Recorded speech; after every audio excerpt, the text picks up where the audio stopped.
Good morning. This is Lisa Lanasa with diaVerge Diabetes, coming to you with day 5 of our spring training 15-day challenge or series.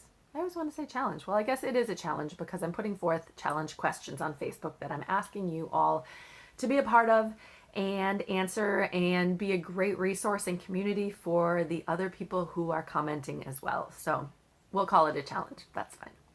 But today is the last day of our first week, and we're talking about mindset shifts, positive thinking, focusing on the good things that are happening in our lives instead of the negative, and really working on having our head in the game and making changes based on that and positive thoughts. So today, the last thing that we wanted to talk about with that in mind is accountability and how we are going to stay accountable to ourselves once we set our decision, once we say that we are going to be focusing on better diabetes control, or whether we're focusing on more consistent low carb meals. Whatever our goals might be, we need to stay consistent and stay accountable to those goals, because honestly, if we're living in our own heads and not having any exterior input, we can really get caught up in our bad habits. It's what we've always done. It's what we're used to. It's what we fall back to. So having those exterior accountability cues is a really big deal in getting to where we want to be. So first we have to set those goals, and then a few suggestions that I might make as far as accountability. One is write things down. And that's one of the reasons I'm asking you all to comment here on the videos, is write things down. Half of the time when it's in our heads, it's just floating around in there, and we always have the option to changing our minds. So once we write it down, it gains some life, it gains some permanence, and we see it written down, and it's a whole different perspective. Our mind sees it and we say, oh my goodness, that's real. That's something that I really have to do now, or really have to focus on. And it just starts living a life of its own at that time. So write down your goals, write down what you're going to be working on. Then secondly, I suggest tell somebody about it. And this is a sticky spot to be. Tell somebody in person that knows you, that knows your day-to-day habits, and tell them, you know what, I'm going to be working on this, and I want you to help keep me accountable.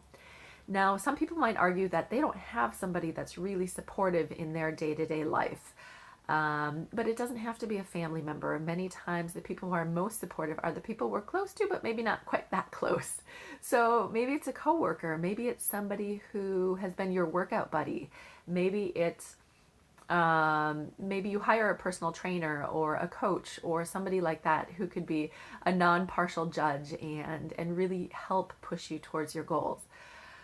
Of course, maybe it is a family member. Maybe it's a sister or brother or parent or aunt or uncle or, kid even, for that matter. Sometimes I tell my daughter who's 9, saying, you know what, I'm really going to focus on thinking positively today. And if you see me with a angry look on my face, or I'm focusing too hard on something and I look like I'm really in my own head, tell me that, Mom, stay here, stay with us in the moment, because sometimes, we all get caught up in worries and other things that we're focusing on, and we're not present here making the decisions that we need to make on a day-to-day basis. So for today's challenge, I want you to tell us on Facebook what you're going to do to help with your accountability. You can tell about your goals if you want to at this point too. We've talked a little bit about that in the past. But today I want you to tell me how you stay accountable, or how you can stay accountable. If it's a matter of talking to that coworker and saying, hey, you know what, will you have lunch with me for the next few weeks? I'm really going to focus on having salads at the corporate office salad bar. And I want to just visit with you, and we can talk about this, and I want you to make sure that I'm having my salads every day for lunch. That can definitely help for accountability. That can help you stay on task and on target. If it's a matter of going to your favorite Facebook page, maybe it's the diaVerge page, maybe not, that's okay too. And just saying, hey, you know what, I'm working on this and I'm looking for an accountability partner. That can help too. We can even work on that within the comments for this too. If you need an accountability partner, there are lots of people here that are involved in this challenge, and I'm sure that they would be open to helping you, sending you a little Facebook note every day saying, hey, how's it going working on that? Have you made it to the gym today? Are you testing your blood sugar at dinner time like you said you wanted to? There are lots of things we can do to stay on task.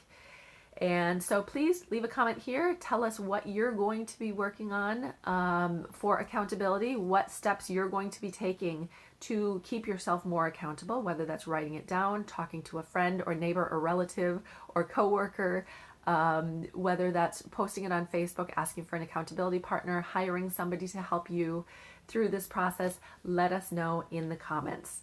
Thank you so much. Have a great day and a great weekend, and we will see you again on Monday with a whole new set of videos. We're going to be focusing next week on our practical tips for implementation. Food tips, what I like to use, what I like to eat, what works for my family, what works for people that I've worked with, and people in other groups that I've chatted with. So thank you so much. Next week, all practical tips for food and kitchen stuff. Thank you. Have a great weekend. Bye-bye.